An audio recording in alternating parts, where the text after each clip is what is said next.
Hey guys, welcome back. And once again, we have just made a return trip back from a meat processors. And this is a different meat processors where we were from our last video when we were picking up a whole pig. This processor was, or the processor that we went to last time was booked up, I believe, up into 2022.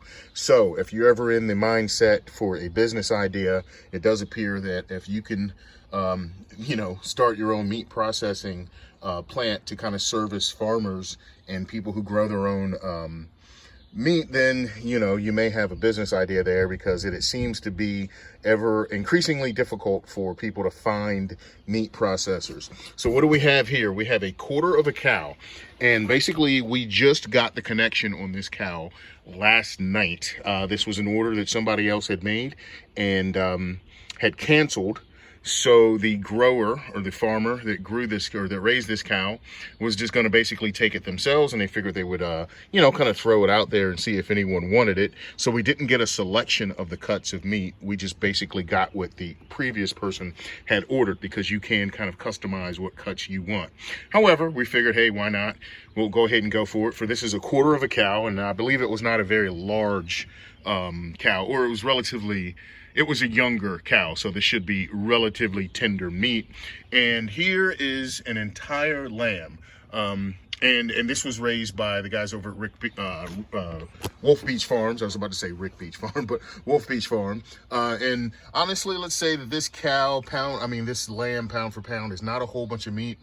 You may want to look at this as a quality over quantity kind of thing, because the quantity may or may not be worth it for everybody. So we're hoping that the quality of meat is pretty good. But lamb is kind of expensive anyway, right? For the most part, at least if you buy it at the store. Not exactly sure we'll do too much more of the lamb, but we're just going to consider it a nice treat at this point.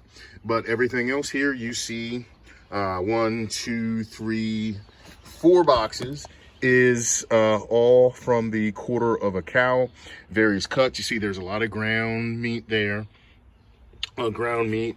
We kept the offal, which is basically things that are normally thrown away, like liver and heart and things of that nature. So with having a new dog, we figure, why not take some of that meat? We might be able to make use of it for some treats for the dog.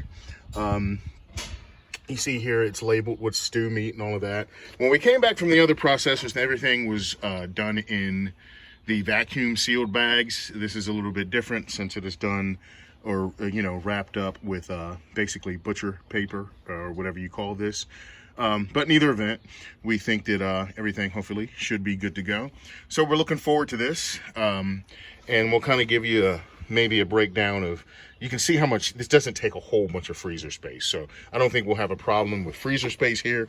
But the point here is that you want to keep everything as local as you can. So that's the one aspect, is keeping things local.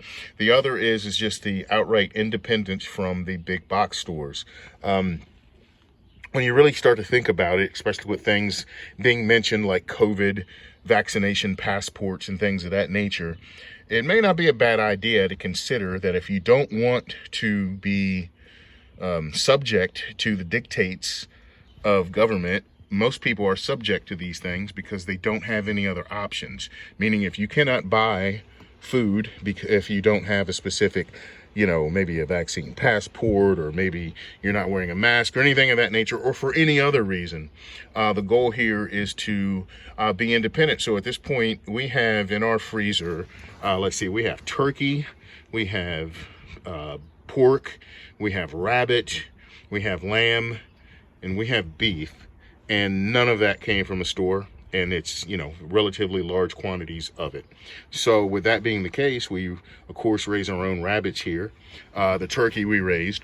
Now, and then we had to basically wheel and deal with other people that we know, as far as different farmers, in order to get the other meats. But the point of it is that we're independent from the grocery store at this point when it comes to any kind of meat.